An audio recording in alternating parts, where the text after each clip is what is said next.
My name is Mandy Kiebler, and my story is not an easy one. When I was about 2 years old, my parents divorced and separated, and I was raised with my mother. My mother and my father were polar opposites. My father was rather emotionally abusive and neglectful. And my mother, on the other hand, was very codependent and definitely an enabler. And so I grew up kind of with a lack of boundaries, or really knowing or understanding what boundaries were or what they were supposed to look like. Early in my childhood, I was sexually assaulted twice before the age of 12. This was very difficult for me because I think my parents would have described me as a very emotional, empathetic, in tune child, but I often wasn't really modeled how to handle my emotions. And so when it came to the sexual assaults, I never really discussed it with anyone out of fear that they wouldn't really believe me, or that maybe they thought I was taking a situation and I making it into something that it wasn't. And I actually signed my first modeling contract when I was 13 years old. And this continued on for a few years of doing photo shoots, etiquette classes, runway competitions. I really excelled in that area. And I think what it was for me ultimately was trying to achieve a level of perfection that would demand the attention of others. And what I recognized was that love and acceptance that I was seeking, I wasn't ever going to find it in that industry. And so in my teenage years, I started kind of going off the rails and drinking and smoking and being promiscuous. And this is also when self-harm started for me. I was really kind of the mindset that I was uncomfortable with my life, with my family, and I didn't understand why I had a father who just wasn't there for me. And my mother actually struggled with alcoholism, and so every day that she got home from work, she'd pour herself a drink. And so I just felt kind of isolated in my own world, not really feeling the love and support of a connected family. And so I think that's what led to a lot of my behaviors as a teenager. And when I turned 16 years old, I actually got pregnant with my firstborn son.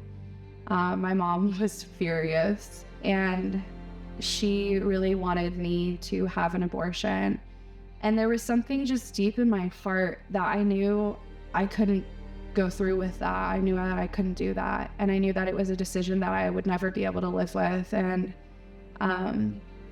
I made the decision to keep my son, and my mom was not okay with that decision. And for months, she couldn't even look at me.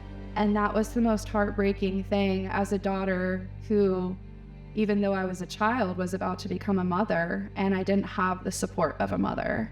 And I was going into this pregnancy alone. I moved out and I moved in with an abusive boyfriend. And I was in a severe domestic violence situation with this man, and I became pregnant again. And in this situation, it felt like there were almost always guns and knives being pulled out for threats, very physically abusive, sometimes sexually abusive. It also mimicked the verbal and emotional abuse I had experienced from my father. And I was, of course, terrified to tell my mom that I had become pregnant again. And I really wanted to make this work because I didn't want to be wrong. When I was about 6 months into that pregnancy, he unfortunately tried to throw me down a flight of stairs. I went into early labor, my water broke, and 4 days later, my son passed away. I think that will always be the hardest thing that I've ever had to walk through in my life. Being a teenage mother, you're just not equipped to handle the level of grief that comes with that. I don't think most adults are equipped to handle the level of grief that comes with that, but especially not where I was at age 17. So when I turned 18, I met a guy from a city nearby, and we spent a lot of time having this long distance relationship. And he kind of learned about my past history with modeling and kind of sold me on the fact that he wanted to be an agent for me and help me get back into my modeling career. And he said and did everything he could to gain my trust. And this man was from a very wealthy, well-known family in the South, and I trusted him. And so after a few months of us, dating long distance, I moved to the city where he was at and began a relationship with him, thinking that I was going to pick up my modeling career. And unfortunately, it was all a lie. And I had been sold a dream, and I had been sold into human trafficking. My first trafficker put me in nightclubs, very high-end gentlemen's clubs with lists of very strict rules and guidelines to follow. And there was definitely threats and intimidation if these rules weren't followed. And so it was kind of the perfect environment for the alcoholism and the drug use to continue, because I could basically have copious amounts of alcohol and drugs as long as I was obedient and followed the rules. And the alcohol and drugs really provided me with an escape to feel what I was feeling. I didn't have to feel the heartbreak and the anger and the grief and the pain and the sadness, and I didn't have to feel any of that. I could just drink and do the drugs and play the role and be the life of the party and get paid for it. And that was exactly what they wanted.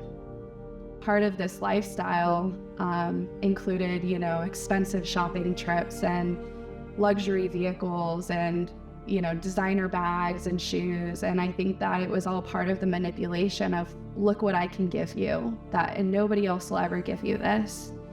I spent 6 years being human trafficked through most of the states in the southern region. And the abuse that I endured during that time was overwhelming.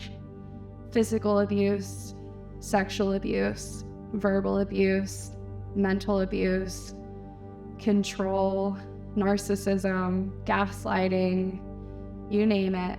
When you're being human trafficked, those are the things that you will endure. By age 24, I was in really rough shape.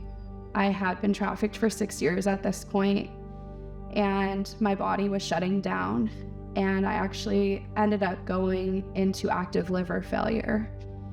What I didn't know at the time was that this was God's intervention, and this was going to be the moment that He set me free. So I went to the hospital, and the doctors and the teams of medical surgeons, they all evaluated me and ran tons of tests, and I was in active liver failure and given 1 week to live. And I was basically told at that time that I should start making peace with my loved ones and just basically prepare to die. And I just remember thinking, no, this cannot be how this story ends. My life had been filled with so much chaos that I wanted a different ending.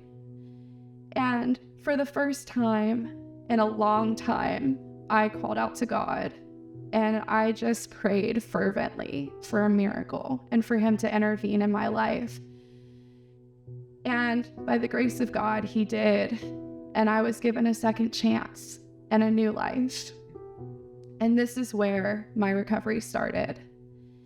I was properly diagnosed with complex post-traumatic stress disorder after a lifetime of unresolved trauma, and substance use disorder for all of the substances I had used to self-medicate throughout that journey. I had kind of believed that everything was my fault, and that I created this situation and the circumstances, and that it was my responsibility to take ownership of all of it. And it wasn't until really getting into a solid recovery program that I could begin to understand that I was a survivor of human trafficking. So the first few years of my recovery, I really tackled the addiction portion of it. I really dealt with the drinking and the drugs and why I used and where that came from and the root of it all. And once I felt like I had a good handle on my sobriety and being able to maintain it, that was when I started working with an EMDR trauma therapist to dive into the human trafficking and be able to recognize some of the belief systems that I had developed during that time and break off those belief systems. It was finally time for me to get to rewrite what I believe to be true about myself, what I believe to be true about the world, and most importantly, what I believe to be true about God. Through the past years of my recovery, I actually got married. I was reunited with my son that I had when I was 16, and he's actually 16 now. And my husband and I have 5 incredible kids together. So this past August 2024, I actually celebrated 9 years of recovery and freedom from alcohol use, drug addiction, and human trafficking. I recently graduated with a Bachelor of Science degree in psychology, and this year I am actively pursuing my master's degree and my licensed addiction counselor certification in the state of Colorado. If you look at every story in the Bible, it is filled with redemption, and God is still writing those stories today. And my life is an absolute miracle. My life really truly started when I turned it over to the care of God, when I chose to believe His truth over the lies that had been filled inside of my head. I could then step out of that old life and begin walking in my new identity in Christ. Being a woman who has been human trafficked in the United States, I think there is a lot of misconception about human trafficking and what that can look like. For me, I wasn't locked in a cold, dark basement. I was in the public eye every single day. I walked by people like you every single day. I went to restaurants and I went to the mall and I went and got my nails done, and I was in public spots every single day that I was being trafficked. And what it felt like was that no one could see me. I felt invisible, and I felt like I wasn't important. I felt isolated and alone every single day. And sometimes I would think to myself, nobody knows what's actually going on here. Like, nobody is aware of the depth of my situation. And even if I cried out for help, who would be there to save me? Who would be there to help me? And the feeling of no one is what always came to mind. So being human trafficked feels like you are on another planet that hasn't even been discovered yet. It feels so cold and so lonely, and like nobody will ever understand what you are going through or experiencing. The level of manipulation and pain, it just destroys every part of you. And getting that back can only come from the Lord. I think there's a common misconception about human trafficking and what it is and where it is and who it is. And I want to be very clear that this is happening in front of your face. It's right in front of you all the time, just like I was right in front of people all the time. And trafficking is something that's happening on a national scale. But this is a local organization. Safe Places for Women is an organization here in Colorado where you can make a difference in the lives of women who have suffered extreme violence. And I would encourage every single person to find a way to get involved. And if you're not sure how you can get involved, then pray about it and reach out to the organization. We would love to have volunteers. We'd love to have donors. We would love to have more survivors that can share. We would love to have more recovery resources. There are so many ways that you can get involved to help women recover from human trafficking.